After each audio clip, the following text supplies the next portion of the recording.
ફરી પાછી આપણે એક નવી તલની રેસિપી લઈને આવી ગયા છે અને ઉત્તરાયણ પણ હવે નજીક આવી રહી છે મિત્રો. તો ઉત્તરાયણ સ્પેશિયલ આજે આપણે બનાવીશું તલની ચીક્કી. એ પણ તલ આપણે અહીંયા મેં 2 કપ જેટલા લઈ લીધા છે અને તલને જે રોજની જેમ હું જે રીતે બતાવું છું એ રીતે હું તમને આજે તલનો બતાવી રહી છું. અને તલમાં હું પાણીને ઉમેરી રહી છું, એટલે કે તલ બહુ જ ગંદા એવા આવતા હોય છે અને ઘણા બધા એમ જ બનાવી દેતા હોય છે, પણ જે તલમાં માટી ધૂળ કચરો હોય છે એ કોઈને તો ખબર જ નથી હોતી. અને આ તલ જ્યારે ખેતરમાંથી આવતા હોય છે ત્યારે નીચે નાખેલા હોય છે, એટલે માટી ધૂળ કચરો બહારનું કંઈ પણ રજ કણ એ બધું હોય છે, એ બધું આની અંદર તમે જોઈ શકો છો. તો મેં અહીંયા તલ ધોયા છે તો કેટલું ગંદુ પાણી નીકળેલું છે, હું તમને કાચના બાઉલમાં લઈને બતાવું તો જોઈ શકો છો કેટલું ગંદુ પાણી છે. તો હવે આ રીતે હું 4-5 પાણીથી ધોઈ અને મેં અહીંયા ચોખ્ખું પાણી તમે જોઈ શકો છો નીકળ્યું છે. તો હવે આ પાણીને આપણે હવે ધોળી દઈશું અને ગાળી લઈશું અને ગાળી અને તમારે એને જો તમારી પાસે સમય હોય તો તમે એને સૂકવી શકો છો, પણ અહીંયા અત્યારે હું એને તમને તાત્કાલિક બતાવું છું. તો અત્યારે પાણી એકદમ થોડું નીતળી ગયું છે અને તમે જોઈ શકો છો તલ થોડા ભીના એવા છે, પણ તો પણ હું એને શેકી લઉં છું. તો તલ જ્યારે આપણે એને ગેસ ઓન કરી અને શેકીશું તો સરસ એવા કોરા થઈ જશે, એકદમ જ સુકાઈ જશે અને શેકાઈ પણ જશે અને સરસ એવા એકદમ ફૂલેલા અને જોઈ શકો છો એકદમ વ્હાઈટ થઈ ગયા છે અને અંદરથી માટી કચરો ધૂળ માટી બધી જ સરસ રીતે સાફ થઈ ગયા છે. તો હવે આપણે એને કડાઈમાં એને શેકી લઈશું. તો જોઈ શકો છો તલ હું અહીંયા, તમને એવું લાગે તો થોડા તમારે ખાઈને જોઈ લેવા, તમને એકદમ ક્રંચ જેવા આવતા હોય તો સમજી લેવું કે આપણા તલ શેકાઈ ગયા છે.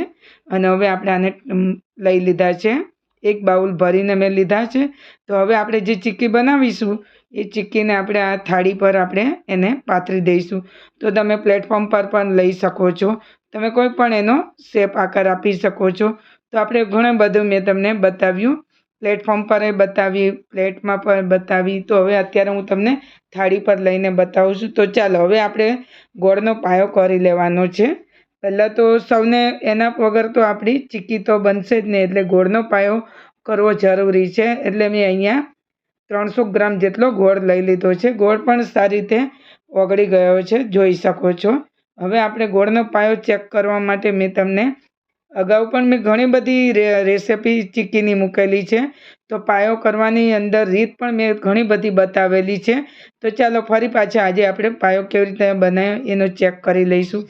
તો આપણે એક વાટકીમાં પાણી લેવું અને પાણી આ રીતે જોઈ શકો છો અને અંદર ટીપા આપણે ગોળના ઉમેરવા અને પછી તમને એવું લાગે કે એકદમ જો તૂટતો હોય ને તો સમજી જવું કે આપણો પાયો તૈયાર થયો છે.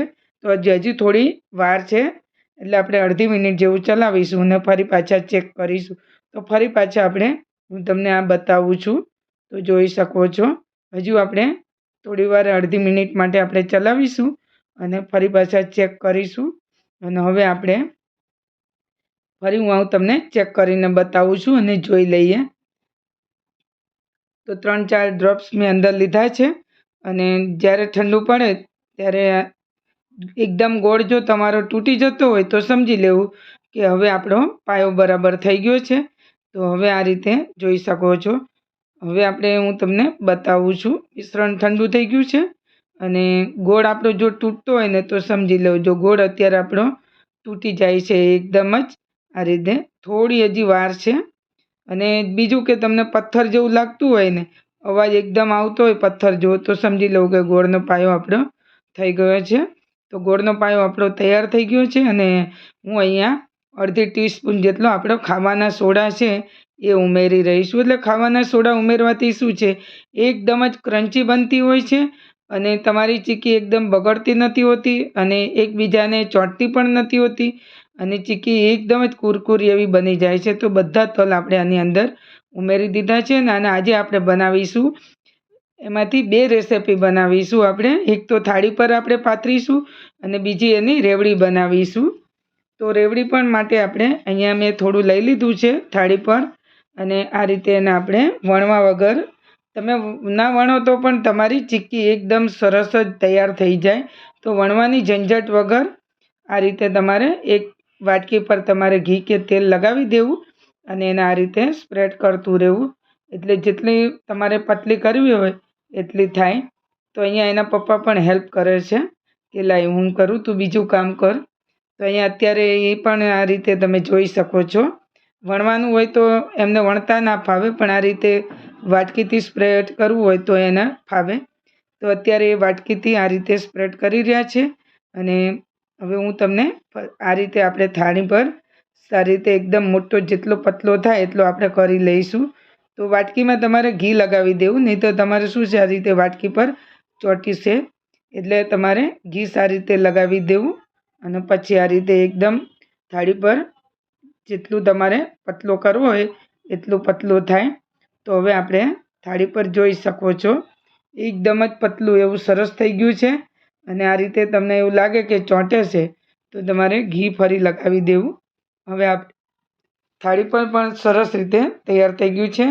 તો અહીંયા આપણે જેટલા મોટા પીસ જોતા હોય એ રીતે એના પીસીસ કરી લઈશું આપણે. તો અહીંયા મેં કટ કરી લીધા છે અને પછી ઠંડુ પડે એટલે આપણે એના છૂટી પાડી લઈશું. અને હવે આપણે થાળી પર પણ પાથરી દીધું છે અને બીજું મિશ્રણ આપણે રાખેલું છે એની આપણે રેવડી બનાવીશું. રેવડી એટલે કે નાના નાના પીસીસ. જો તમારે લાડુ કરવા હોય તો તમે લાડુ પણ કરી શકો છો, પણ આ લાડુ જેવા એટલે કે એકદમ ચપટ હોય છે. તો આ રીતે હવે આપણે બધી રેવડી બનાવી લેવાની છે. તો જોઈ શકો છો ને બીજા કોરા તલ લીધા છે. કોરા તલ અંદર આ રીતે તમારા હાથમાં એને સ્પ્રેડ કરી દેવા. અને હવે આપણે રેવડી પણ તૈયાર થઈ ગઈ છે, જોઈ શકો છો. અને બીજા આપણે થાળી પર આપણે એના પીસીસ કરી લીધા છે, એ પણ ઠંડી થઈ ગયા છે. અને હવે આપણે એમાંથી કાઢી લઈશું. લઈ અને પછી હું તમને તો મિત્રો તમને આ રેસિપી કેવી લાગી આ ચીક્કીની? તો ફરી મળીશું આપણે નવી રેસિપી સાથે. તો મિત્રો જો તમને મારો વિડીયો પસંદ આવી ગયો હોય અને તો તમે એક લાઈક જરૂર આપી દેજો. અને બીજું કે તમે ક્યાંથી જોવો છો અને કયા શહેરમાંથી જોવો છો અને કયા ગામમાંથી જોવો છો, તો તમારા ગામનું નામ અને તમારા શહેરનું નામ મને જણાવશો.